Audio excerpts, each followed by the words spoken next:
Hello, ladies and gentlemen, and goodness gracious, great balls of fire. Man, maybe there is a God because somehow the internet has found a way to get the Infinity War leak trailer on there. Don't know how it happened, just woke up to a notification on my phone from someone, hey, watch this.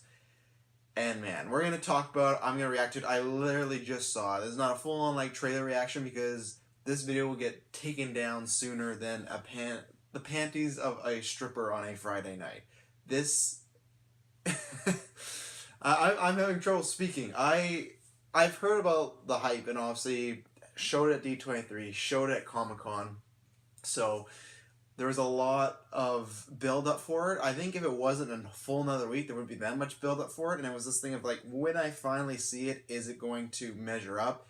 And hell yeah, it does. I cannot wait till they actually release this. I hope they release it either today or this week because this is the unfortunate thing. They should have just, this is a classic comic book fan way. They should have just released it because now you got this bootleg version going around the web and it's shot pretty good, the bootleg version. Every once in a while you see a hand pop up, but whoever it was, they got a good shot on the screen. So I'm sure they're, Twitter, Facebook, Instagram getting a lot of traffic right now. But so I'm going to talk about the trailer.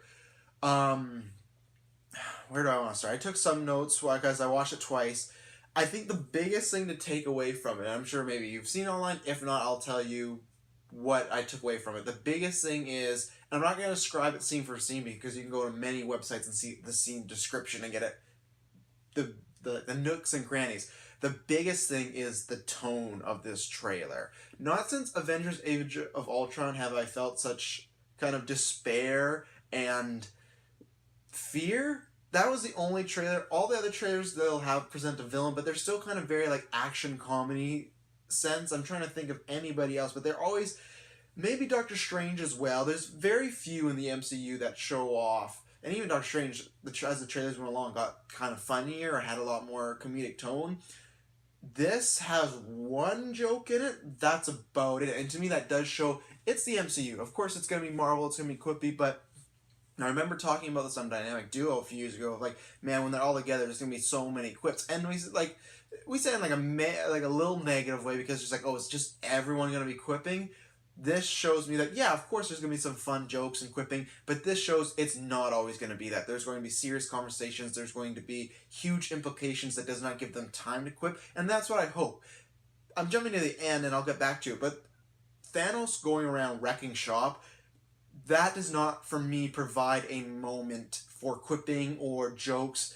I get, everything else, even, I guess you look at Guardians 2, you could say, oh, that, but this felt different than Ego, even, Even then, I'd have to watch that again. I think there is some jokes, but this felt the way they portrayed it, that you have Gamora crying. At one point, you have Spider-Man just destroyed on the ground. Not dead, but Thanos literally takes him, and in wrestling, if you know what a chokeslam is, he literally has him grabbed by the body and just throws him down. His mask is off, and he apologizes to Tony saying sorry, which is it's a great scene. I'm so flabbergasted. I'll get back to Spider-Man and Tony. The things that they show in this trailer do not, to me, present that. I think there could be a lot of quipping leading up to it here and there, but the second Thanos arrived in this trailer, you see this blue teleportation, you see him walk out, he's fucking jacked, he has the gauntlet, he's looking evil, but he's looking evil in such a sinister, happy evil way, he has a little smirk to himself, and he says in the dialogue, this shouldn't be fun, but it is. I worried about that line, because it sounds very Thanos ish, from the comic books. He's a very cocky individual, but when we heard it in the trailer description, I was like, how's that gonna play? You never know how stuff will translate over from the comics to the film or TV. It does very much well. So his delivery of it's very quiet and subtle and solemn, and that's what I like. When I first read it, I was like, I don't know, and that's the thing about trailer descriptions are great, but there's other things I'll point out here too that you don't really get a feeling for until you see them, and that helped me a lot because there's that helped me a lot. The Loki stuff we'll talk about in a second, that helped me a lot. So I got this, to me, is the most serious Marvel tone, I think, as far as the trailer. Like I said, maybe the first Age of Ultron one, that's about it. I don't remember too much quipping. That was a lot of dooms coming at the calm before the storm, so sort of trailer, and I hope that delivers because I think And Ultron I like a lot, but I think it kind of missed the boat. But then at the end of the day, I don't know if it missed the boat on being the quippiness, to be honest. I don't think that's really the problems with there, but I think with this seems like so much of a higher level. And especially, I don't know, it's just, I guess that was still Earth being destroyed, but this just feels grander. It feels so big, and Thanos feels so much more powerful. Like, in the way they portray him in this trailer, to me, even in trailers for Ultron or even Doctor Strange, to me, you never got that sense of Ultron. I got the sense of he'd be a threat, but the Avengers are gonna beat this guy. This feels like, once again, in wrestling terms, you have like your main star versus a bunch of jobbers. What that is you have a wrestler who is established, and he's versus somebody that just works independently, and they come in and they just get beat up for 5 minutes to make the star look good. That's what this trailer does for Thanos. All the Avengers are fucking jobbers. They're putting Thanos over. And this is the best way. Thanos is the biggest key to this movie working. I think even the quips that can... I think they're still going to quit, but I just want a little bit less during maybe like that end battle. You know, I want to feel epic, intense, scary. If they're cracking jokes all the time, I don't think it'll lose a little bit of that. And I don't think they will. Just the way you even have Star-Lord, like he's just looking in fear like, oh my God. Like, I think this trailer is trying to purposely put out another tone that, hey, this is going to be, it's going to be our Return of the King. This is the time where, and that's the best way I think to put it. Lord of the Rings is not quippy, but I feel to Fellowship, Two Towers, and Return of the King. Fellowship feels very kind of friendly and has still like a happy vibe to it of friends on a venture, friends. And I feel like that slowly slips away as those three films go on. That's what I get the sense of this movie, that there may be a little happiness at the beginning because people are friends, or like that moment with Thor and when he does, you've heard this, but he crashes on Guardian's ship, they're flying around. Rock has this great line like, oh my God, get it off the windshield. Like, that's great. So I think we'll build up and we'll crescendo into, hey, this is some, as Taylor Field would say, some serious shite. So back to Thanos. I think that's the biggest thing, because we talked about that in our D23 podcast. You need to make him look strong. You need to make him look scary. You need to make him look powerful. They use that word powerful to describe Josh Brolin at D23. That is the definition of this. He just looks like a tank, and it's not even even the little stuff. And this is a mocap character, but we've come so far from Gollum and like Caesar and things like that you get a sense. There's an aura around him when he's walking around. It's very, very much like the comics. There's just this aura of, this man is unstoppable. There's a reason his nickname is the Mad Titan. Like, you get that aura of powerfulness, of strength, of determination from him. Just even in these little trailers, the way he looks, the way he moves, he just looks like, I'm gonna beat you and you can do nothing about it. Thanos looks great. The action in this looks great. Look wise, now I'll get back to Iron Man and Spider-Man. First of all, the Iron Spider suit on Spider-Man looks fucking amazing. It looks so smooth. It looks so cool. And this is why when the suit that he has now, I'm not the biggest fan of it. I still like it a lot, like look-wise, but I'm always like, the CG sometimes takes me out of it. You know, I love the cloth Spider-Man suit. This is so like far like Iron Man techie. I have no problem with it looking very CG. And I'm not saying it stand out and look bad, but it looked great. The way just lights were shining off it, the way he moved, it was fantastic. Iron Man, whatever mark he's going to be on, Mark 50, Mark 60, it looked really sleek. Usually, like, the Iron Man suits have, like, a little, like, you can see, like, the bulky edges and whatnot. This looks very, very much like the suit that he kind of had in the Extremis, like, comic book run, not the movie Iron Man 3, but it's just very sleek and very put together. It almost looks like one piece, like the Iron Man suit usually does, but it feels like you'd say, like, okay, that's where that would attach, that where that would attach, where this just looks like one big thing. Obviously, it's going to be because of spacesuit, so you don't want fucking Iron Man, you know, freezing his ass off or his eyeballs popping out. So I think that's what it is. It's going to be adapted for space. And they looked great. The action looked great. Them fighting Thanos. And Robert Downey, again, for me, since Civil War, is becoming the MVP of MCU again. And you might feel that's a strange statement to say, but I feel like he was from Iron Man 1 to Avengers. And then in between that and Civil War, I feel like Cap was getting big. And I feel like the Guardians came out big. And lots of people like Doctor Strange. I felt like he was kind of falling to the backside. And he was doing a lot of the same kind of storylines. And was like, oh, Downey, like, Iron Man, Tony Stark's here, you know, he makes a problem, but he's quipping about it, he's always having some fun. When Civil War happened, that was, and he did this in Iron Man, but when Civil War happened, I felt like we hadn't got to see him be that dramatic in a while. This looks like he's going to do it again, and I think he's going to honestly be the best part of this movie, maybe other than Thanos, but he is killing it when they are asking him to deliver. Same thing in Spider-Man Homecoming when he gives that speech to Peter. He's getting to actually really act and, like, I think sink his teeth into stuff and not just be like, hey, I'm Tony Stark and this is really fun and I'm having a good time. That's great. I'm not saying I want him to be fucking Batman, but I want to see some levels, and that's where it was missing for a little while. Civil War, that came back with a vengeance, and he's been doing that ever since, and the look of fear on his face is something you've never seen out of, like, Iron Man before. Phenomenal. They're seen together. Like I said, Spider-Man's disposed, and he's, like, crying and saying, I'm sorry, Tony. Obviously, it's just good, I think, just because he kind of let him down. He's probably supposed to do something, and Thanos scooped him up. But, one, looks like a greatly acted scene, and two, it's just such a great expansion on that relationship, on this father and son relationship that they set up in Civil War. I think that things like that is why this movie's going to have such a great payoff, because that's been building now 2 movies, and I'll say a third movie because Infinity War, it'll be building the whole time, but you're going to see Iron Man go through some shit, and you're going to see Iron Man have to deal with, because that was one thing in Civil War, he was so worried when he thought Spider-Man had died. What is, if this moment, this is Spider-Man almost dying again, or Peter Parker dying again? How much weight does that put on Iron Man? And that scene looked like it put a lot of weight on Iron Man. It was great. That's, I mean, the little stuff in this trailer is just makes it so cathartic to finally see them all together. Cap, that was a big thing we had heard about that. That's been much talked about, with the beard, longer hair, looking a little grizzled, looking classic depressed superhero. Looks great. It looked like he was in a scene where Scarlet Witch and Vision were some there. Vision looked like he was locked up. Cap gets something thrown at him, he catches it, he, like, breaks it or whatnot, and then he steps out of the shadows and it's him, and then both Scarlet Witch and Vision look at him. So this is, I think that 2 things. One, I think that probably is the reveal in the movie, and 2, I wonder when it's going to come. I don't think it's going to be Luke Skywalker at the very end, but I think Cap is going to be coming in the third, let's see,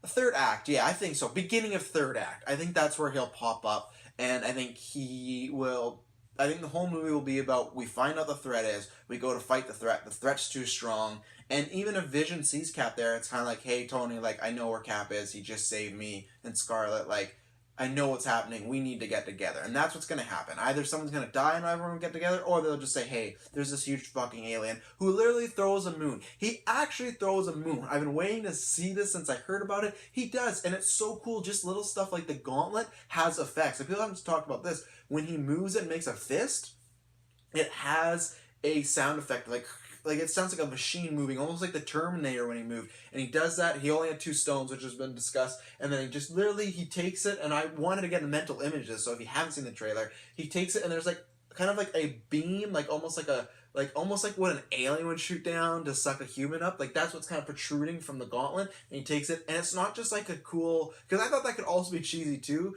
It's not just like cool badass, like he takes it and like, whew, you can see him actually struggle, like pieces of the moon start to come first, and orb and asteroids.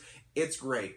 But yeah, the Cap stuff, that's great. I'm looking forward to seeing what his arc is, because, you know, he was such an integral part to the team, and with him kind of being on the run, hidden, I think that's going to be a great storyline to play out. I don't think he dies in this movie. I think maybe Avengers 4 is what happens, but you never know, because this looks like I think that people are going to die in this movie, because that battle scene does not look like it's going to go well for them.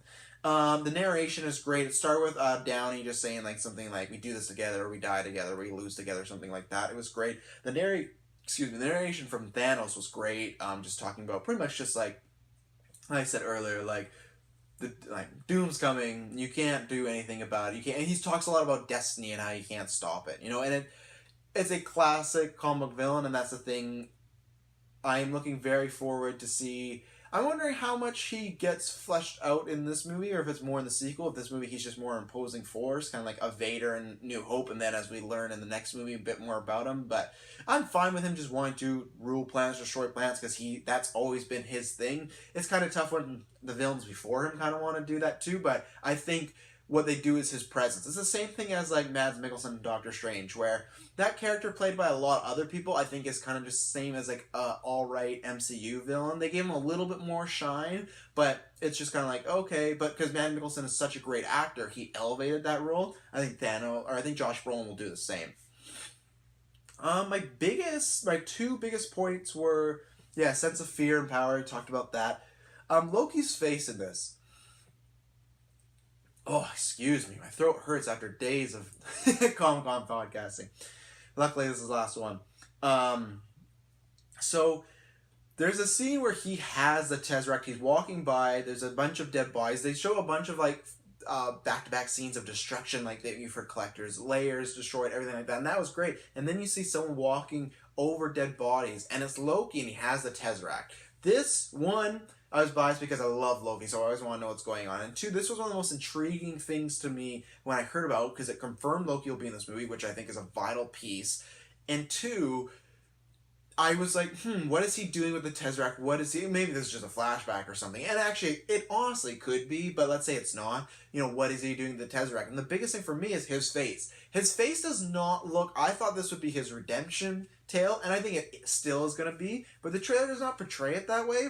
Loki's kind of looking a little evil in it. He's not looking like scared, oh my god, Thanos, or oh, like, I kill those people, like, I don't want to do this. He looked kind of fearful and determination. Is that just he got the Tesseract and he's happy to use against people, or he could help the Avengers, or do his own little ploy, or is he going to team up with Thanos, or is he going to kind of be team up with Thanos and work as like a mole, give Avengers information, or just be a rogue and kill Thanos? Like, I don't know, or try to. I do think Loki's probably a goner in this movie, but it would make sense. He has a very Vader arc of, you know, saving his brother, saving Earth, something like that, redeeming himself. But that shot was very intriguing. I did not think he was going to be looking evil. I just thought it would be kind of a solemn, maybe blank expression, you know. And he's not overly evil, like laughing, but he just looked like his eyes just don't look like they're doing something good. So that is what intrigues me, because I always want to see where he lies in this situation, and I'm very excited to see how Loki interacts with Thanos, because we didn't get to see that. We got to see him interact with some of his people, but we just saw him talk to a chair pretty much, you know. So I'm very excited. Actually, no, we didn't get to see him talk to a chair. We just saw him talk to like his commander guy. So because that was Ronan. So Loki is a very intriguing piece of this, and especially too after Ragnarok, we'll see exactly what he's up to. Or Ragnarok, that could be a ploy, honestly. He could die in Ragnarok, and that could be a flashback. Because it's him with the Tesseract, that could easily be the first 10 minutes of them showing Thanos doing everything in the MCU, and him giving him the Tesseract and being like, okay, go to New York and go take it down. Because he did look similar to Avengers, so that could be a little prediction of mine. I think that might be a flashback, but we'll see. And my last thing was, it was a little thing I felt like, and this is a leaked trailer, so you never know, sometimes things get cut, but nothing felt like it was cut. It felt like the exact description that people had said from last week, so maybe something could have been missing. But the biggest thing for me, Doctor Strange feels very minor in this trailer. He has a very cool moment of throwing out these platforms for Star-Lord to jump across and get somewhere. You see him standing with Banner and Hulk, and or Banner and Iron Man, and you see him doing stuff, but you don't...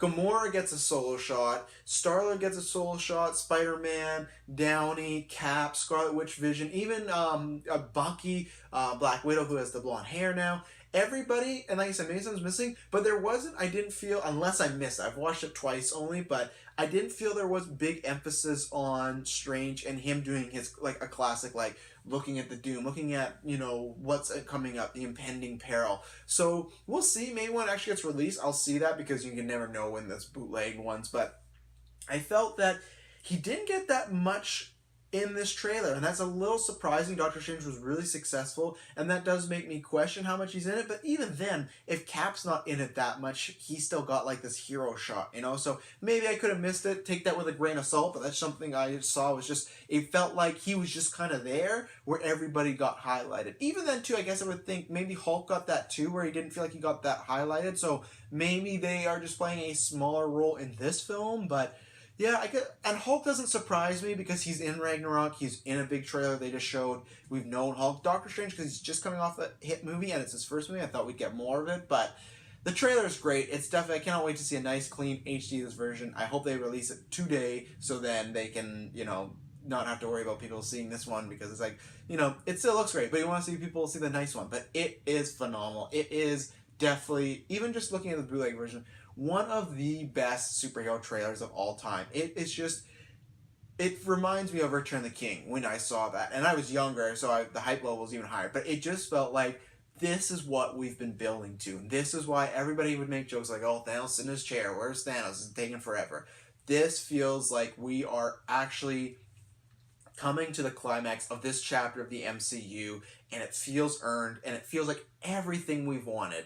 Like, everything you see is just a smorgasbord for the eyes, whether it's character moments, whether it's acting, whether it's the shots, and whether it's the actual scenes, what's going on, and whether it's Thanos delivering, being a scary, powerful, hopefully a very well-written character. This trailer is great. I hope you've seen it. If not, I hope you do get to see it soon. It is phenomenal. I cannot say enough good things about this. They will, but they could just keep showing this trailer for the next 8-9 months, and they don't gotta release anything else. This sells you on the movie 100%. You know what it is. It just looks like there's so many moving pieces, and after Civil War, which is my favorite MCU movie, I'm very excited because the Russo brothers are great at moving those pieces together in a fluid form and not messy and nothing clogged or anything like that. Civil War, they juggled a lot. I have complete faith in them here. Yeah, this is the most exciting, for Geek Thing, most exciting thing in the world for me. Defenders is going to be great, Black Panther's going to be great, Justice League's going to be great. But just the build-up of this, it doesn't get much better. Thank you very much for tuning in. If you've seen it, if you have any questions, let me know in the comments down below. If you like this video, please like and subscribe. We just did a whole bunch of Comic-Con coverage. We did 6-7 podcasts of it. We have another one coming out today that ranks every comic book movie, and Performances Part 2 is a great podcast. It's a great listen, a great watch. Thank you very much for tuning in. Ooh, I promise you, Avengers Infinity War is not going to be boring.